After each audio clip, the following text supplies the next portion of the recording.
(10월 26일) 오늘의 말씀은 출애굽기 38장 1절에서 20절입니다. 그가 또 조각목으로 번제단을 만들었으니 길이는 5규빗이요 너비도 5규빗이라.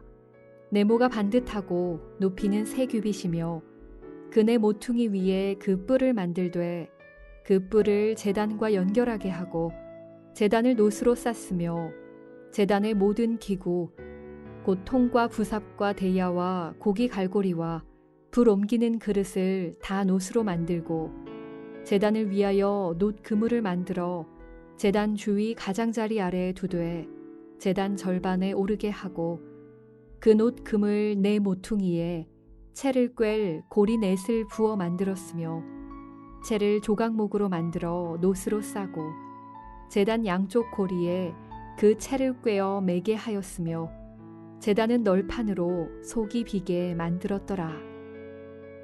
그가 놋으로 물두멍을 만들고 그 받침도 놋으로 하였으니 곧 회막문에서 수종드는 여인들의 거울로 만들었더라. 그가 또 뜰을 만들었으니 나무로 뜰의 남쪽에는 세마포 포장이 100규빗이라. 그 기둥이 스물이며 그 받침이 스물이니 놋이요 기둥의 갈고리와 가름대는 은이며 그 북쪽에도 100규빗이라. 그 기둥이 스물이며 그 받침이 스물이니 놋이요 기둥의 갈고리와 가름대는 은이며 서쪽의 포장은 50규빗이라. 그 기둥이 열이요 받침이 열이며 기둥의 갈고리와 가름대는 은이며 동으로 동쪽에도 50규빗이라. 문 이쪽의 포장이 15규빗이요 그 기둥이 셋이요 받침이 셋이며 문 저쪽도 그와 같으니 뜰문 이쪽 저쪽의 포장이 15규빗씩이요 그 기둥이 셋씩 받침이 셋씩이라. 뜰 주위의 포장은 세마포요 기둥 받침은 놋이요 기둥의 갈고리와 가름대는 은이요 기둥 머리싸개는 은이며 뜰의 모든 기둥에 은 가름대를 꿰었으며 뜰의 휘장문을 청색 자색 홍색 실과 가늘게 꼰 배실로 수놓아 짰으니 길이는 20규빗이요 너비와 높이는 뜰의 포장과 같이 5규빗이며 그 기둥은 넷인데 그 받침 넷은 놋이요 그 갈고리는 은이요 그 머리 싸개와 가름대도 은이며 성막 말뚝과 뜰 주위의 말뚝은 모두 놋이더라.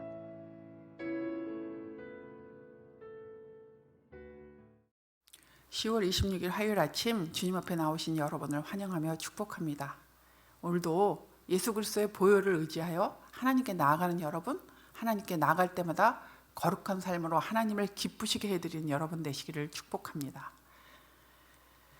성막은 세 부분으로 나뉩니다. 지성소, 내성소, 그리고 성막의 뜰로 나뉩니다. 지성소에는 법궤가 있었고요. 내성소에는 떡상과 등잔대와 분향단이 있었습니다. 그리고 성막의 뜰은 성막의 마당인데요. 거기에는 번제단과 물두멍이 있었습니다. 그 마당을 바깥과 구분하는 울타리가 쳐져 있었습니다. 오늘 본문은 바로 성막의 뜰, 그 마당에 있는 번제단과 물두멍, 그리고 담의 역할을 하고 있는 울타리를 제작하는 내용입니다. 지성소는 대제사장만이 들어갈 수 있었습니다. 그것도 1년에 딱 한 번 속죄일에만 들어갈 수 있었습니다. 내성소에는 대제사장과 제사장들만 들어갈 수 있었습니다. 그런데 오늘 성막의 마당은 이스라엘 백성이 개인적으로 들어와서 적극적으로 제사에 참여할 수 있었습니다. 이스라엘 백성은 자신의 죄에 대하여 제사장이 드리는 제사를 수동적으로 바라보고만 있지 않았습니다. 제사장과 레위인들의 도움을 받으며 죄로 인해 죽어야 할 자신을 대신하는 동물을 성막들에서 직접 죽이고 피를 받고 껍질을 벗기고 내장을 빼어내며 각을 뜨는 일을 했습니다. 제사장은 단지 피를 바르는 일과 번제단에 올리는 일만 할 뿐이었습니다. 즉 성막의 뜰은 깨진 하나님과의 언약관계를 회복하고 발전시키는 장소입니다. 항상 연약하여 언약을 온전히 지키지 못하는 이스라엘 백성들이 사용할 수 있는 적극적인 공간입니다. 거기에 있는 번제단은 이스라엘이 개인적으로 공동체적으로 하나님과의 언약 관계를 깨뜨렸을 때 그것을 회복하는 제사를 드릴 때에 사용되었습니다. 그러나 이미 평화롭게 유지되던 언약 관계를 발전시키는 화목제를 드릴 경우도 여기서 드려졌습니다. 무엇보다도 자신의 속죄 제물을 드리는 관점으로 이 번제단을 이야기한다면 하나님의 공의와 하나님의 은혜가 만나는 장소가 바로 번제단이었습니다. 성막의 뜰에서 제물을 준비하고 번제단에서 제물들이 드려졌습니다. 이 모든 행위는 죄인인 이스라엘 백성들이 하나님께 나아가는 방법이었습니다. 제물이 없이는 거룩하신 하나님께 나갈 수 없었습니다. 그러나 아쉽게도 이 제사는 그들을 모든 죄에서 온전하게 깨끗하게 하지 못합니다. 히브리서 10장 4절에 이는 황소와 염소의 피가 능히 죄를 없이 하지 못함이라고 말씀하고 있습니다. 즉 이 제사함은 순간적이었습니다. 다시 죄를 범하면 새로운 제물을 또 가져와야 했습니다. 이에 대해 히브리서 10장 11절에는 자주 같은 제사를 드리되 이 제사는 언제나 죄를 없게 하지 못한다고 말합니다. 번제단과 그 제단 위에서 드려지는 제물은 여러분이 아시는 것처럼 예수 그리스도의 십자가를 예표합니다. 히브리서 10장 9절에서 10절에 그 첫째 것을 폐하시면 둘째 것을 세우려 하심이라. 이 뜻을 따라 예수 그리스도의 몸을 단번에 들이심으로 말미암아 우리가 거룩함을 얻었노라 라고 말씀하고 있습니다. 첫 번째 것은 구약의 제사를 이야기한다면 두 번째 것은 예수 그리스도의 단번의 희생 제사를 말합니다. 예수님의 단번의 희생으로 영원한 속죄를 이루셨습니다. 우리는 더 이상 계속해서 동물의 제사를 드릴 필요가 없습니다. 온전한 제사에 대해 두려워할 필요가 없습니다. 우리는 예수님의 대속의 죽음과 다시 사심을 기억하며 제사 대신에 매주일 예배를 드립니다. 여러분, 매주일 예배로 나아갈 때 어떤 생각으로 예배하십니까? 예배에 나아갈 때마다 자리에 앉아서 이렇게 고백하십시오. 오늘도 우리 예수님의 보혈의 공로를 의지하여 주님 앞에 나아갑니다. 주님, 오늘 예배를 통해 나를 받으시고 우리의 예배를 받아 주시옵소서. 이렇게 기도하며 고백하며 예배로 나아가시기를 바랍니다. 하나님께서 우리의 예배를 받으시는 이유는 우리가 예수 그리스도의 대속의 피를 통해서 하나님 앞으로 나아가기 때문입니다. 우리가 멋진 찬양을 드려서도 아니고 우리가 뭔가 멋있는 장식을 해서가 아니라 우리 주 예수 그리스도의 보혈의 능력을 의지하여 우리가 나아갈 때 우리를 받으시고 우리의 예배를 받으시는 것입니다. 그 보혈을 지나 하나님 앞으로 나아가는 은혜를 충만하게 누리시는 여러분 되시기를 바랍니다.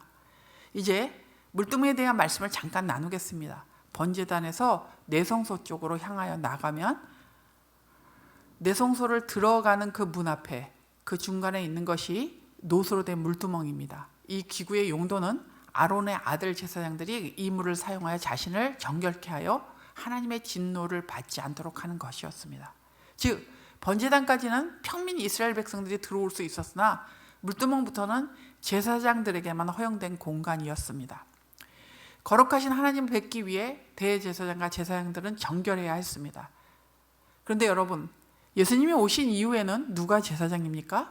계시록 1장 5절에서 6절에 보면 우리를 사랑하사 그의 피로 우리 죄에서 우리를 해방하시고 그의 아버지 하나님을 위하여 우리를 나라와 제사장으로 삼으셨다고 하십니다.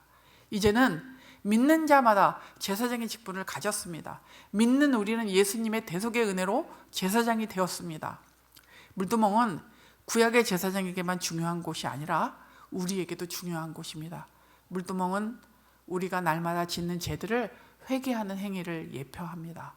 예수님의 대속의 은혜로 제사함을 받고 하나님의 자녀가 되었습니다. 그럼에도 불구하고 우리는 아직도 연약한 부분이 있어서 때때로 하나님께서 기뻐하지 않는 일들을 하여 범죄할 수 있습니다. 그럴 때마다 우리는 이 모든 것을 자백함으로써 씻김을 받아야 됩니다. 죄를 자백하고 회개해야 합니다. 우리는 날마다 반복하여 일상의 죄를 자백하고 회개하여 거룩하게 살아야 합니다. 예수님의 대속의 죽으심을 믿어 영원한 구원을 얻는 일은 단번에 이루어지는 일입니다. 그러나 구원받은 하나님의 자녀는 하나님의 말씀으로 날마다 정결하게, 거룩하게, 성결하게 살아가야 합니다. 성령께서 깨닫게 하시는 대로 계속해서 회개를 통해 거룩한 삶을 살아 하나님을 높이고 여러분의 삶이 질서 있는 삶이 되기를 축복합니다.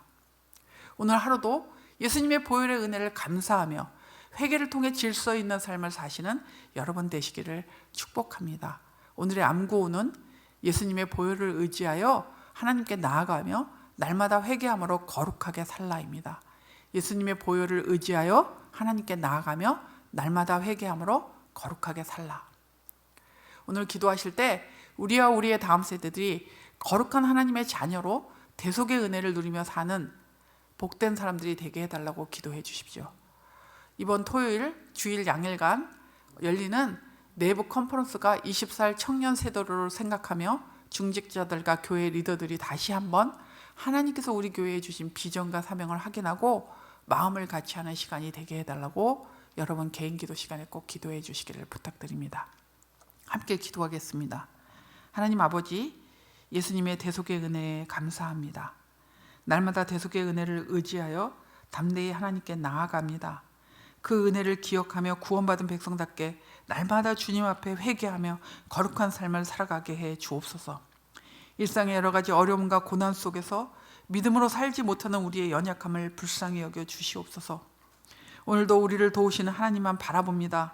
하나님이 함께 하심을 믿고 그 믿음으로 모든 삶의 상황들을 잘 감당하며 승리하게 하여 주시옵소서. 육신의 병으로, 정서적인 연약함으로, 경제적인 어려움으로 고통당하는 우리 형제 자매들에게 주님께서 회복을 명하여 주시옵소서. 우리는 할 수 없지만 주님은 하실 수 있으십니다. 주님 도와주시고 은혜 베풀어 주시옵소서. 대학 입시를 앞둔 우리 자녀들을 붙잡아 주시고 하나님을 의지하며 끝까지 최선을 다하게 하여 주시고 저들을 이 땅에 보내신 하나님의 목적에 맞게 그들의 길을 열어주시기를 원합니다. 남은 시간 동안 주께서 저들에게 지혜와 체력을 허락해 주셔서 끝까지 좋은 열매를 맺을 수 있도록 하나님 길을 열어주시고 인도하여 주옵소서. 코로나로 인한 믿음의 위기 속에서 우리의 다음 세대들과 성도들이 더 깨어 하나님을 찾고 구하게 하여 주시옵소서. 코로나로부터 우리 가족과 일터, 교회 공동체, 배명국까지 지켜주시고 코로나로 인해 고통받는 사람들, 수고하는 많은 사람들을 돌보아 주시옵소서. 이번 토요일과 주일에 있을 내부 교육목회 컨퍼런스가 24일 청년 세대로를 생각하며 중직자들과 교회 리더들이 하나님께서 주신 사명과 비전을 다시 되새기며 마음을 같이 하는 시간이 될 수 있도록 하나님 은혜 베풀어 주시고 또 유익한 시간이 될 수 있도록 인도하여 주시옵소서. 담임 목사님을 붙잡아 주시고 지금 교회 리더 양으로 세워주셨사오니 감당할 영육간의 강건함과 능력과 지혜를 베풀어 주시고 특별히 주의 말씀을 편안하게 선포하실 수 있도록 그 성대를 하나님께서 돌보아 주시고 회복시켜 주시기를 소원합니다. 하나님, 한국교회 성도들이 세상의 빛과 소금으로 살아감으로 이 나라를 새롭게 하는 영적 파수꾼들이 되게 하여 주시옵소서. 하나님을 두려워함으로 바르게 다스릴 줄 아는 지혜로운 대통령이 선출될 수 있도록 하나님 인도하여 주시고 선거에 주께서 간섭하여 주시옵소서. 오늘도 우리와 함께 하시고 우리의 기도 가운데 우리의 삶 가운데 우리를 돌보시며 우리와 함께 하시는 우리 주 예수 그리스도의 이름으로 기도합니다. 아멘. 하늘에 계신 우리 아버지여, 이름이 거룩히 여김을 받으시오며 나라가 임하시오며 뜻이 하늘에서 이루어진 것 같이 땅에서도 이루어지이다.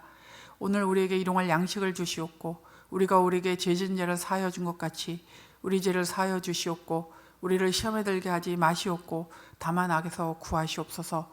나라와 권세와 영광이 아버지께 영원히 있사옵나이다. 아멘.